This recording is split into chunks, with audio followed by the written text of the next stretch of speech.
Prophetic leadership অর্থাৎ নববী নেতৃত্ব, আল্লাহ রাসূল সাল্লাল্লাহু আলাইহি ওয়াসাল্লামের নেতৃত্বের ধরন কেমন ছিল, কৌশলগুলো কেমন ছিল, স্ট্র্যাটেজি কেমন ছিল, রূপরেখা কেমন ছিল, এবং সেখান থেকে লেসন নিয়ে বর্তমান নেতৃত্বকে আমরা কিভাবে আরো ডেভেলপ করতে পারি, ইমপ্রুভ করতে পারি, এ নিয়ে সামান্য কিছু কথা আজকের এই প্রোগ্রামে আমি উপস্থাপন করার চেষ্টা করব ইনশাআল্লাহ বিইذنিল্লাহ। তো মূল আলোচনাতে যাওয়ার আগে আমাদের শুরুতে নেতৃত্ব জিনিসটা কি, what is leadership, what is the essence of leadership, এই বিষয়টা ক্লিয়ার হইতে হবে। এটা ক্লিয়ার হলে আমরা পুরো আলোচনাটা খুব ভালো করে উপভোগ করতে পারবো ইনশাআল্লাহ।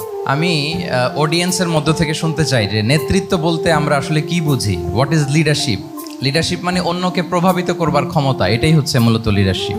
নেতৃত্ব মানে আপনার যদি অন্যকে ইনফ্লুয়েন্স করার ক্ষমতা থাকে, আপনার যদি মানুষকে ম্যানেজ করার ক্ষমতা থাকে, প্রভাবিত করবার ক্ষমতা থাকে, এটাই বেসিকলি লিডারশিপ। যদি আমরা অন্যকে প্রভাবিত করতে পারি তাহলে বাই ডিফল্ট আমি নেতা হয়ে উঠি। এটা হচ্ছে লিডারশিপের মূল সংজ্ঞা বা প্রকৃত কথা। লেটসে ক্লাস শেষে একজন তার বন্ধুদেরকে বলল চল খেলতে যাই, তো কেউ কেউ রাজি, আবার অনেকে রাজি না। সে কনভিন্স করা শুরু করলো, ফাইনালি সে সবাইকে কনভিন্স করে খেলতে নিয়ে গেল, এই যে লিডার হয়ে গেছে। ক্লিয়ার হয়েছে না ব্যাপারটা? তাহলে বেসিকলি অন্যকে প্রভাবিত করবার যে ক্ষমতা, এটাই হচ্ছে কি লিডারশিপ। যদি আমরা অন্যকে প্রভাবিত করতে পারি, ইনফ্লুয়েন্স করতে পারি। আমাদের সমাজে কিংবা রাষ্ট্রে আমরা যে সমস্যাগুলো দেখি, এগুলো বেসিকলি পোর লিডারশিপের কারণে। Poor leadership, because of poor leadership. যদি যথাযোগ্য নেতৃত্ব আমরা তৈরি করতে পারতাম, যোগ্য নেতৃত্ব যদি আমরা হাজির করতে পারতাম, তাহলে এই সমস্যাগুলো থাকতো না।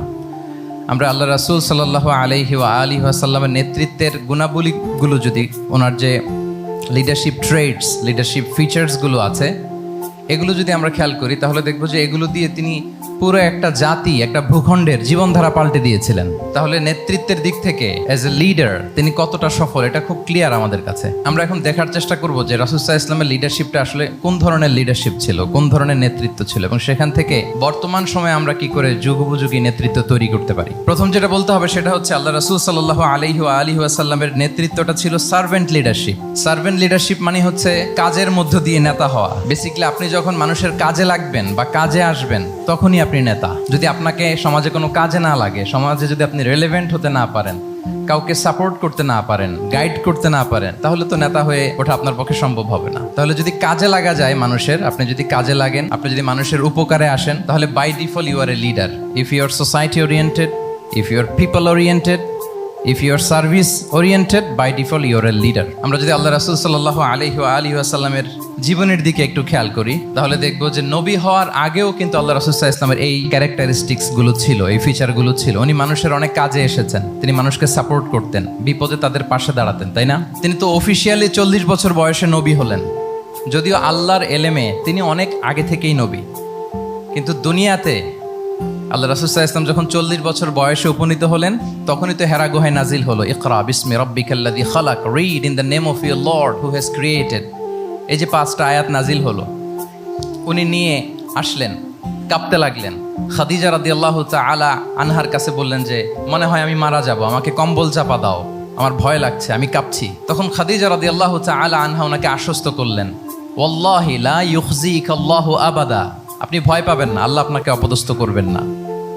ইন্নাকা লা তাসিলুর রাহিমা ওয়া তাসদুকুল হাদিসা, নিশ্চয়ই আপনি আত্মীয়তার সম্পর্ককে বজায় রাখেন, আপনি সবসময় সত্য কথা বলেন। ওয়া তাহমিলুল কাল্লা, আপনি মানুষের বোঝা বয়ে দেন। ওয়া তাকসিবুল মা'দুমা, যার উপার্জন করার কোনো সক্ষমতা নেই তার জন্য আপনি উপার্জন করেন, তাকে আপনি ফিনান্সিয়াল সাপোর্ট করেন।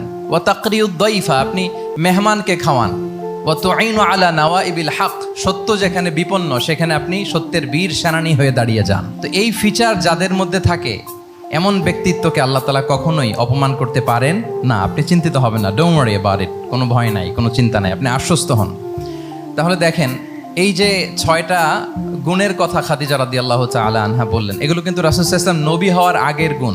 অর্থাৎ 40 বছর বয়সে তিনি উপনীত হওয়ার আগেই ওনার এই অভ্যেস ছিল যে উনি অন্যের বোঝা বইয়ে দিতে হেল্প করতেন, মানুষকে সাপোর্ট করতেন। যার উপার্জন করার সুযোগ নাই, ক্ষমতা নাই, তাকে তিনি উপার্জন করে দিতেন, মানে তাকে ফিনান্সিয়ালি সাপোর্ট করতেন, মেহমান খাওয়াতেন।